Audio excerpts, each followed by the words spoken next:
Students, I hope all of you will be fine. So today students we are solving question number 11 exercise वही 7.1 है chapter 7 unit 7 analytical geometry second year math and textbook board है. हाँ तो student इसमें बेटा दे रखा है उसने a 2 7 and b -4 -8 are the coordinates of the line of AB. There are 2 points that trisect. ठीक है, bisect 2 इक्वल पार्ट्स होता है, bisect 2 equal parts, trisect 3 equal parts है. तो उसके लिए बेटा ये थोड़ी सी डायग्राम बना लेते हैं. यहाँ पर इजी हो जाएगा. ये अब बेटा ये हो जाएगा हमारे पास ए, ये बी और ये 2,7 और ये है हमारे पास -4 और -8. ये बीच में हम पी और क्यू ले लेते हैं जो इक्वली इनको डिवाइड कर रहे होते हैं. ये बेटा P और ये Q. अच्छा, इसके कोऑर्डिनेट्स हम अपने पास से लगा लेते हैं. मीन के ये ले लेते हैं x डैश y डैश और इसके x double dash y double dash ले बेटा. तो ये जो है ये हालांकि ये इक्वली नहीं लगाया, आगे पीछे हो गया सॉरी. तो यहाँ पर इसको कर देते हैं. तो ये अब ये देख रहे हैं 1 2 3. तो let the Q divides A be in ratio 2:1. तो ये बेटा रेशो 2:1 हो गया. और ये हो गया हमारे पास x1 y1 और ये हो गया x2 y2. ठीक है ना. इसका भी चाहे नीचे लिखें ऊपर लिखें मसला नहीं है. ठीक है, x1 x2 ऊपर इसके लिख दें या नीचे लिख दें वो चीज़ मसला नहीं. लेट कर देते हैं इसका कि x1 y1 हमने लिया. सोल्यूशन तो शुरू ही है. हाँ भाई. एंड हाँ सपोज ये q divides q x double dash y double dash divides A be in ratio 2:1. ठीक है, 2:1 तो मीन ये m और ये n mn, क्योंकि अब इस बुक के अंदर mn के हिसाब से चलाया है.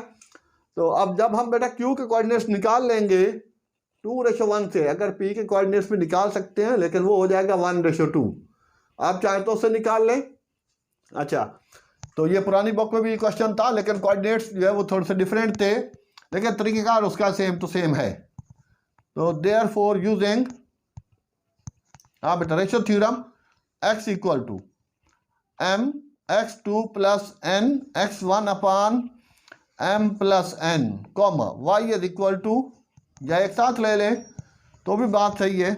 तो ये हो जाएगा बेटा q कोऑर्डिनेट्स हाँ x double dash y double dash, थोड़ी जगह कम घेरेगा, और कॉमा ये बेटा m y2 plus n y1 अपान m प्लस n. आपके वैल्यू पुट कर दें. वो बेटा 2:1 लिखा हुआ है, ये 2 हो गया और x2 की जगह आपके पास हो गया -4 और यहाँ 1 और x1 की जगह हो गया 2 अपान आपके m प्लस n. जी स्टूडेंट्स, हाँ बेटा m प्लस n. तो m की जगह बेटा ये 2 है और n की जगह 1 हो गया कॉमा.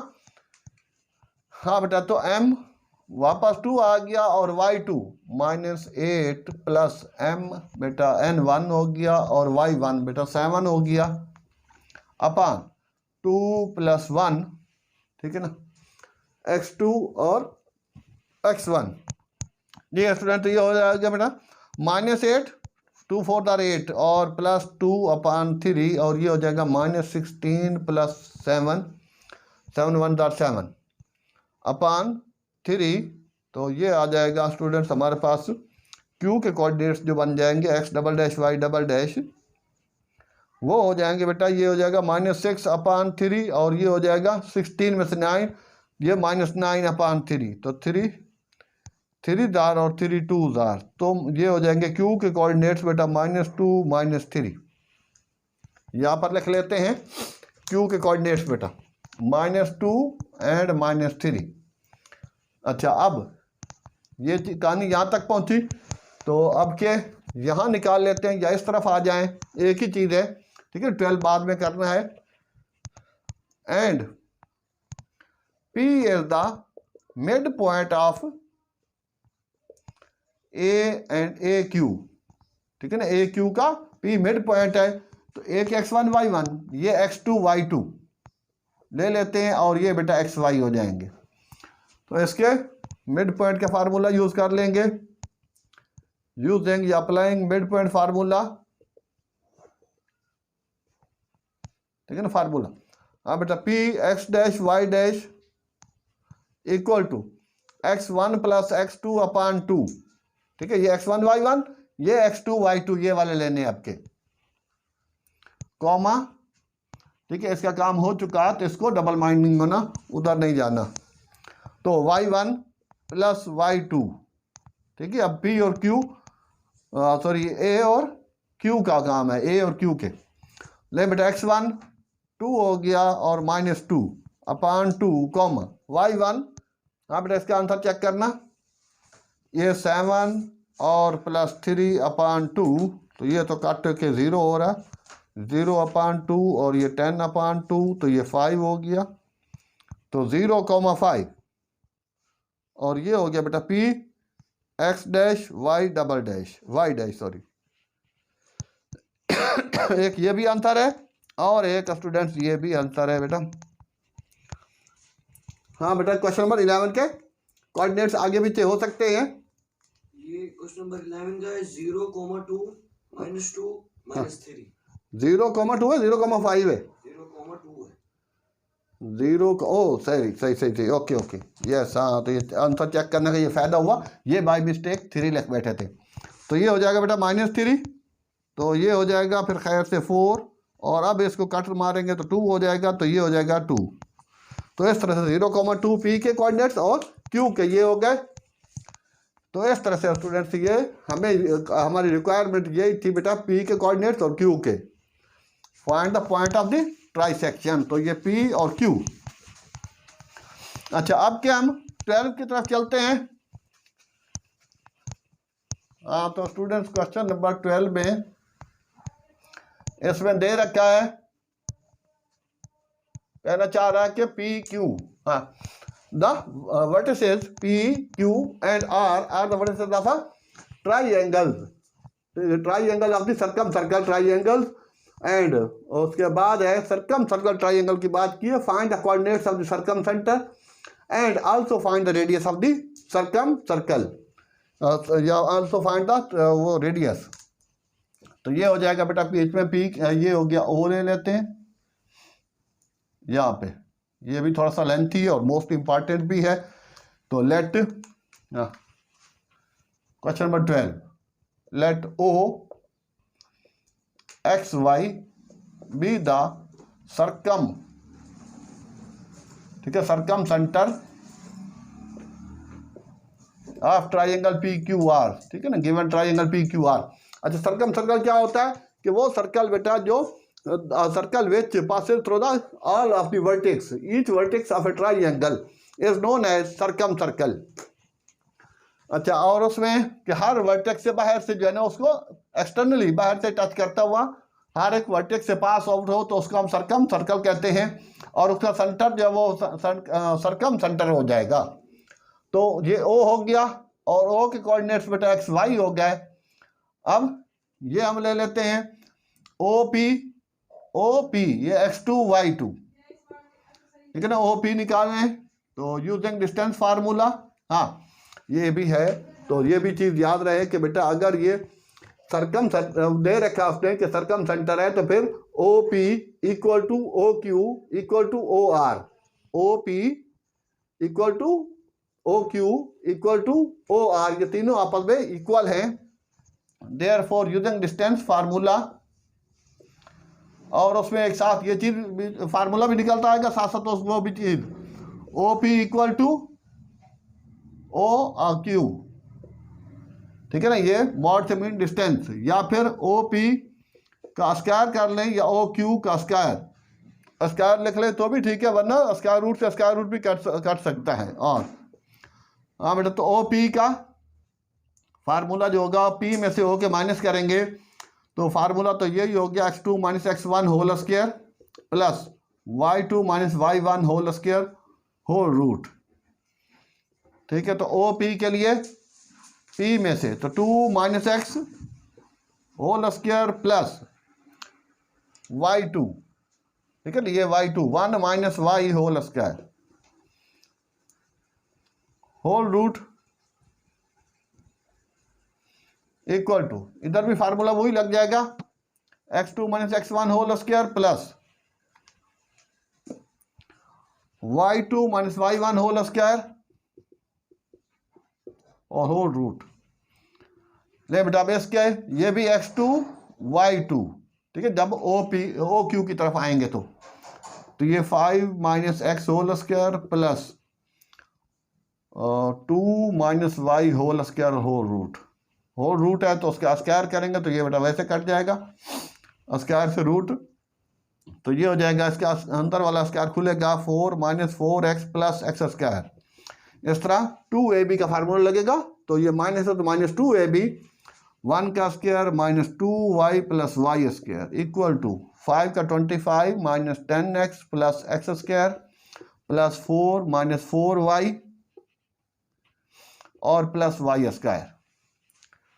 ठीक हो गया। तो ये थोड़ा सा लेंथी है, लेकिन कोशिश की है मैंने कि इसको अलग अलग निकालूं मैं, OP, OQ और OR, फिर उनको इक्वेट करूंगा तो वो थोड़ा और काफ़ी लेंथी हो जाएगा, तो इस वजह से ये आई थिंक शॉर्टकट वे है। ये बेटा बीच में इक्वल है तो ये चीज़ सिंप्लीफाई हो सकती है।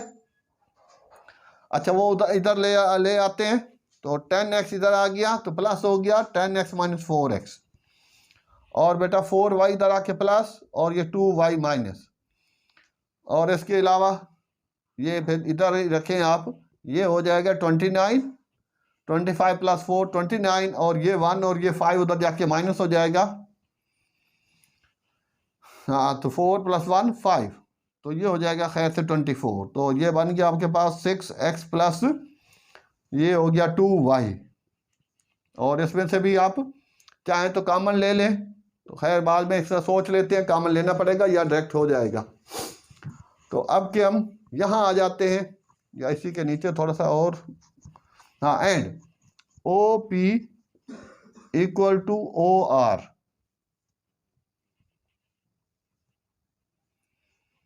ठीक है। OP स्क्वायर लगाना जरूरी नहीं है, OP तो पहले ये दे चुके हैं 2 माइनस एक्स होल स्क्वायर, दोबारा फार्मूला लिखना जरूरी नहीं है, एक दफ़ा लिख दिया काफ़ी है, होल स्क्वायर तो ये स्क्वायर बाहर है, सॉरी, इक्वल टू, अब OR में बेटा फिर 3 minus x whole square plus 4 minus y whole square, ठीक है, वो सारे प्लस के ही हैं, तो रूट से रूट भी वैसे भी उठ सकता है, तो अब के इसका स्क्वायर जो पहले खोला था वही चीज़ आ जाएगी स्टूडेंट, तो ये हो जाएगा बेटा 4 minus 4x plus x square,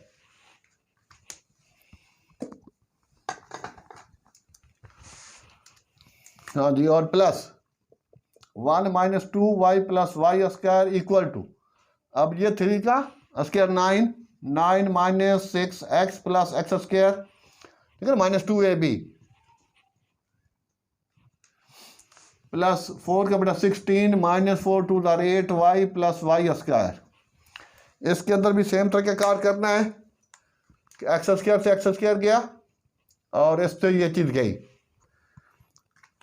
हाँ बेटा, तो अब सेम लाइक 6x को इधर ले आऊँ तो 6x इधर आके प्लस 4x माइनस और 8y प्लस और 2y माइनस और इक्वल टू, ये भी 5 हो गया, और ये 9 प्लस 16, 9 प्लस 6 25 माइनस 5 20, और ये आ गया आपके पास student 2x plus 4y equal to 20। हाँ अभी भी मल्टीप्लाई करना पड़ेगा, तो बेहतर है हम इसको 2 कॉमन ले लें, तो ये रह जाएगा x plus 2y equal to 20, तो ये बेटा इससे सिंप्लीफाई कर दें तो 10 हो जाएगा, तो x plus 2y equal to 10, ये इक्वेशन 2 हो गई। और सिमिलरली इक्वेशन 1 से भी हम 2 कॉमन ले लेते हैं, तो ये रह जाएगा बेटा 3x plus y equal to 2 common लेने के बाद इक्वल टू 24, इस 2 से सिंप्लीफाई कर दें तो 12, तो ये इक्वेशन 1 का नाम दे देते हैं इसको। अब on solving 1 and 2 simultaneously, on solving हमें बेटा एक्स और वाई की वैल्यू चाहिए जो लेट की थी, इक्वेशन 1 and 2 साइमल्टेनियसली,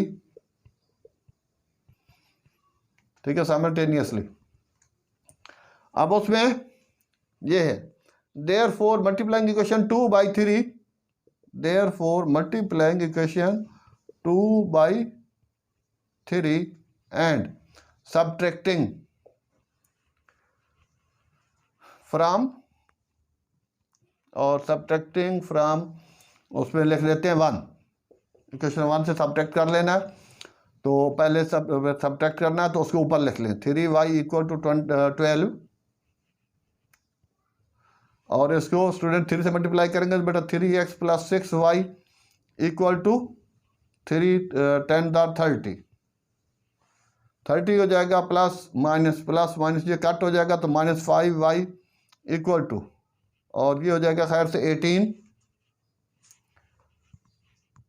30 - 5y तो ये तो आ रहा है 18, और 3 से मल्टीप्लाई किया ना 3x + 3 × 6 प्लस 3 × 10 और उसके बाद वो 12 है तो 12 - 30 करेंगे तो 6 आ रहा है, और ये 6y + 30 2 3 3x + 30। यहाँ कुछ मसला हो रहा है, एक मिनट ओके ना।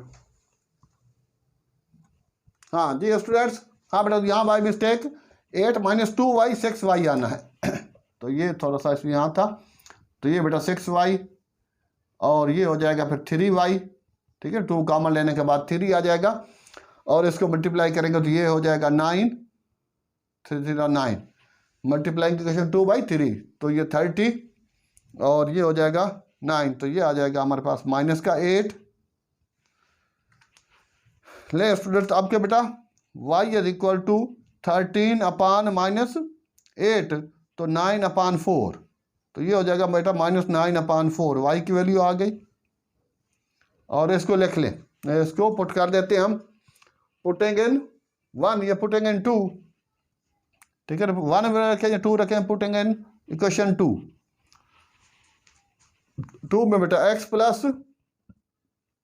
3 और y की जगह -9/4 = 10, तो x = -27/4 = 10, और x = 10 + 27/4, 4 हम एलसीएम ले लेते हैं तो 4 और 9/4 है ना, तो 3y, 3 और y की जगह = 10, तो ये माइनस के साथ है, ओ यस माइनस ये भी है, सॉरी, तो ये माइनस कट जाएगा तो ये बेटा प्लस आ जाएगा, ठीक है, 30 वाला भी -18 आएगा और ये भी -8, तो माइनस से माइनस सिंप्लीफाई हो जाएगा, तो ये हो जाएगा प्लस, और यहाँ आ गया -10 40 - 27/4 तो 13/4, तो ये स्टूडेंट्स हमारे पास जो है वो सर्कमसेंटर्स हो कोऑर्डिनेट्स ऑफ दी ओ, ये क्या हो गया 13/4, 9/4, ठीक है। पुरानी बुक में भी ये क्वेश्चन था, सेम टू सेम वर्टेक्स थे इसके, लेकिन उसमें ए भी था, यहाँ PQR, तो ये ओके, ये हमारे पास पहला इसका आंसर आ गया। अब स्टूडेंट्स हमें निकालना उसका रेडियस, तो रेडियस कोई भी हम निकाल लें, जिस तरह OP, OQ या OR, तो दैट इज द रेडियस, ठीक है। तो यहाँ तक आप इसको नोट कर लें, और उसके बाद फिर अब हम चलते हैं, ये सारा काम करने के बाद क्वेश्चन लेंथी है और इम्पॉर्टेंट भी है,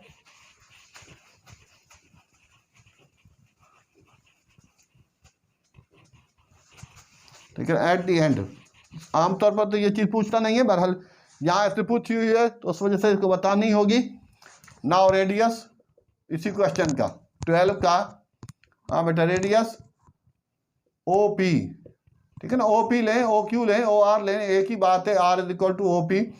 OP में वही बेटा x2 2 - x whole square plus y2 y2 से मुराद 1 - y whole square whole root, और जो आंसर आए वही पुट कर दें। x ये नहीं कि स्क्वायर खोलें उसके बाद फिर x y की वैल्यू रखें, नहीं, x की वैल्यू थी 13/4 होल स्क्वायर प्लस 1 माइनस बेटा 9/4 y की वैल्यू थी अभी जो निकाली थी, तो 8 LCM 4 LCM तो 2 1 2, जिसके नीचे कुछ नहीं होता LCM उससे मल्टीप्लाई कर देते हैं, तो 8 - 13, और जिसके नीचे एलसीएम होता है उसका ऊपर वाला हिस्सा सेम टू सेम आ जाता है, क्योंकि 4 1 4, तो 4 - 9/4 होल स्क्वायर तो ये -5, ठीक है ना, 8 -13 तो 5 देगा ना, whole square plus -5/4 whole square. तो सेम लाइक बेटा 25/16 प्लस 25/16, तो 16 इसके एलसीएम ले लेंगे तो ऊपर 50, 25 प्लस 25 50 हो जाएगा, और उसका रूट निकालेंगे तो 5√2 हो जाएगा और अपान 4। तो ये आपका रेडियस है। फाइनली ये जो है ना इतने यूनिट्स लिखे, ठीक है, क्योंकि उसमें कोई DNA का सेंटीमीटर वगैरह तो होता नहीं कोऑर्डिनेट्स में, तो सूरत हाल के लिए ये हमारे पास उसका रेडियस आ गया, जो कि हमने OP से निकाला। OP निकालें, OQ निकालें, OR निकालें, बोथ आर द सेम। हाँ स्टूडेंट, तो अब इसको हम ठीक है रब करते हैं और आगे बढ़ते हैं। ठीक है, क्वेश्चन नंबर 13 पे जी स्टूडेंट, क्वेश्चन नंबर 13 है, इसमें बेटा दे रखा है AB divides into 20 equal parts, P1 P2 P3 so on, P10 और सो ऑन करके P19। A and B are 2, 3 and 10, 11 respectively. Find the coordinates of the P13। तो P13 के कोऑर्डिनेट्स हमें मालूम करने हैं, और उसने बोला है कि ये 20 इक्वल पार्ट्स में है। तो स्टूडेंट्स यहाँ पर बेटा थोड़ी सी चेंजिंग आ सकती है कि x1 y1 और x2 y2, 13 की बात कर रहा हूँ। तो उसने बेटा P13 जो है ना, as P13 divides AB in ratio 13:7। ठीक है, 20 इक्वल पार्ट्स हैं, तो P13 है तो 13 इधर पार्ट्स आ गए और उधर उसके 7 पार्ट्स चले गए। इसी तरह अगर वो P10 बोले तो फिर तो बेटा वो मिड पॉइंट आ जाएगा, और अगर इस तरह P7 बोले या 6 बोले, P7 बोलता है तो फिर 7:13 हो जाएगा। ये चेंजिंग कर सकता है। इस तरह दे रखा है उसने AB divided into 20 equal parts, 20 equal parts की बजाय 14 इक्वल पार्ट्स, 15 इक्वल पार्ट्स या फिर 10 इक्वल पार्ट्स भी दे सकता है। तो ये थोड़ी सी चेंजिंग इस क्वेश्चन में होती रहती है। ये नया क्वेश्चन डाला उसने, बहुत अच्छा किया है। ले बेटा सिंपल, हम ये इसकी रेशियो आ गया बेटा 13:7, तो ये M और ये N, इस पर मैं ऑलरेडी नॉमिनेट कर चुका हूँ, तो इसको बार बार इधर लेट करने की जरूरत नहीं है, यहीं लेट लिख दिया तो काफ़ी है। तो therefore using ratio theorem, applying ratio formula या रेशियो थ्योरम, ले बेटा, तो उसमें P13 के कोऑर्डिनेट्स वो हमें मालूम करने हैं। तो वो हो जाएंगे बेटा P13 के कोऑर्डिनेट, सपोज इसके कोऑर्डिनेट्स बेटा XY होंगे, XY इक्वल टू बेटा M x2 plus N x1 upon M plus N, comma M y2 plus N y1 अपान M प्लस N। बस सिंपल ये चीज़ है, बस फार्मूला वही रेशो वाला लगाना है। और x1 y1 ये नॉमिनेट कर चुका हूँ मैं, और x2 y2 भी, और M ऑन है बेटा ये 13 है M, और x2 10, N बेटा हो गया 7 और x1 हो गया 2 अपान 13 प्लस 7। ले बेटा 130, ठीक है, 30 10 130 प्लस 14 और अपान 20, तो ये हो गया 144 अपान 20। इस तरह बेटा ये 13 और y2 हो गया 11 प्लस N हो गया बेटा 7 और ये 3 अपान 13 प्लस 7, तो ये 143 होता है। 13 11 था और 3 7 था 21 अपान 20, तो ये हो गया खैर से आपके पास 165 अपान 20। तो कट मार देते हैं बेटा, तो 4 से 4 आ गया, तो ये आ गया आपके पास 4 5 दार और 4 3 दार और 4 2 बचेगा 36, तो 36 अपान 5 कॉमा, इसको भी हम करेंगे जी बेटा 4 से ही, 4 के टेबल में तो नहीं होता, 5 में नहीं, 164 सॉरी 64 है, तो 4 के टेबल में जा सकता था। तो अभी ये कल ही कॉलेज में करवाया, तो सूरत हाल के लिए बेटा ये हो जाएगा, यहाँ पर 4 से करेंगे तो 4 5 दार और 4 4 था 16 41, तो 41 अपान 5, और these are the coordinates of the P13। सही है। तो P13 के लिए मैंने रेशो ली 13:7, क्योंकि 20 इक्वल पार्ट्स हैं, तो 13 पहले बच गया, 7 बाद में। और अगर वो P7 की बात करें तो 7:13, P8 की बात करें तो 8:12। तो इस तरह से सिंपल स्टूडेंट्स, ये तो बहुत आसान सा था, शॉर्टकट था 13। और बेटा 14 भी इस तर्ज का ही है, वो सबसे ज़्यादा टाइम जब वो ले किया हमारे पास। क्वेश्चन नंबर 12, ये तीनों का टाइम एक तरफ और उसका एक तरफ।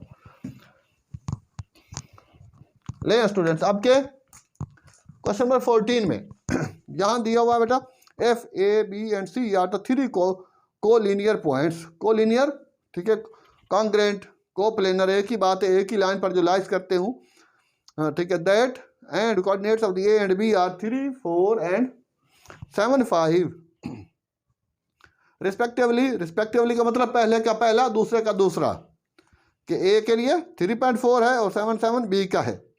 Find the coordinates of the C और F A C is equal to 10 centimetre. A B C ये एक ही लाइन पर है और A से C तक, यहाँ से लेकर यहाँ तक 10 है। हम A B निकाल लेते हैं, और अगर A B हमारे पास 5 आ जाता है तो it mean B is the mid point of AC। तो ये तरीक़ाकार होगा। हाँ बेटा, यूजिंग ये डिस्टेंस फार्मूला,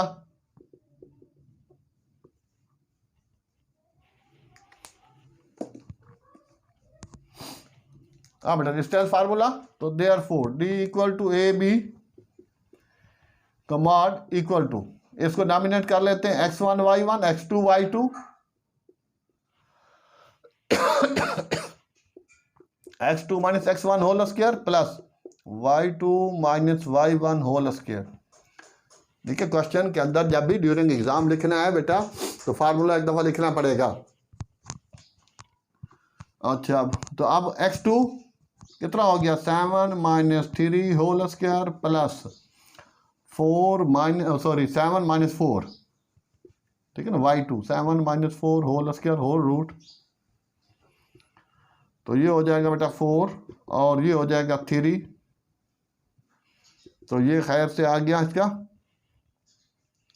16 प्लस 9, रूट करेंगे तो 25 और 25 का रूट करेंगे तो 5, तो दिस मीन्स यूनिट्स, तो this imply B is the midpoint of AC. Therefore, using midpoint formula, therefore applying midpoint formula, ठीक है। तो अब के ये x1 y1 हो गया, अब इसको हटा के बेटा x और y कर दें और इसके C के x2 y2 हो गए, तो x equal to x1 plus x2 upon 2, इस फॉर्म में इसको यूज किया जाएगा अब, क्योंकि मिड पॉइंट दिया हुआ है। तो फिर बेटा y1 प्लस y2 अपान 2, x क्या है, ये b के कोऑर्डिनेट्स, x भी है 7 और y भी 7 है, x1 बेटा 3 और x2 अननोन है अपान 2, तो ये तो multiply 14 equal to 3 plus x2, तो 14 माइनस 3 उधर प्लस है, इधर आके माइनस, तो ये 11। हाँ बेटा x2 ये हो गया और y2 बेटा 7 और उसके बाद 4 प्लस y2 अपान 2, तो ये भी 14 और 4 ये, ठीक है ना, ये 2 भी उधर चला गया, तो y2, तो 14 माइनस 4 इक्वल टू y2 और y2 equal to 10। So C के कोऑर्डिनेट्स ये बेटा x2 y2 इक्वल टू 11, 10, और ठीक है, तो ये पुरानी बुक के ही क्वेश्चन था, ये वाला भी और 12 वाला भी, उसमें भी आंसर इसका 10, 11 था, इसमें भी 10 और 11 है। तो ये था स्टूडेंट्स सिंपल। पहले बेटा इसके अंदर ये देख लेना है कि कोलिनियर है, एक ही लाइन पर लाइज करने वाले होते हैं, ये ए बी सी कोलिनियर है, लेकिन अगर ये आ जाए तो फिर ये कोलिनियर नहीं कहलाएंगे अगर सी यहाँ पर हो तो, ठीक है। तो ए सी उसने डिस्टेंस दे रखा था, तो उसका देने का मकसद भी यही था कि हमने ए बी फाइंड आउट किया तो वो 5 था, तो अब यहाँ कन्फर्म हो गया कि वाकई B is the mid point of the AC therefore. फिर पहले डिस्टेंस फार्मूला यूज़ किया, फिर मिड पॉइंट का फार्मूला यूज़ करके स्टूडेंट्स हमने कोऑर्डिनेट्स ऑफ C निकाले। तो इस तरह से आज हमने बेटा बड़ी वो 2 के बाद के साथ 11, 12, 13, 14 ये 4 क्वेश्चन कंप्लीट किए, थोड़ा सा लेंथी हैं। तो इंशाल्लाह बाकी नेक्स्ट वीडियो में मुलाज़ा फरमाएं। तो स्टूडेंट्स यहाँ तक भी हो सके अगर अभी तक चैनल को बेटा लाइक सब्सक्राइब नहीं किया तो प्लीज़ चैनल को लाइक सब्सक्राइब ज़रूर करें। और इसके अलावा बेटा फर्स्ट ईयर मैथ का भी सोल्यूशन है, फर्स्ट ईयर फिजिक्स के न्यूमेरिकल का भी सोल्यूशन है, ठीक है, फेडरल बोर्ड की मैथ का भी है, ओ लेवल मैथ का भी है, एप्टीट्यूड टेस्ट का भी है, बहुत कुछ है। जहाँ तक हो सके शेयर करें, इंशाल्लाह लोगों को फ़ायदा होगा। ओके स्टूडेंट्स, थैंक्स, अल्लाह हाफिज़।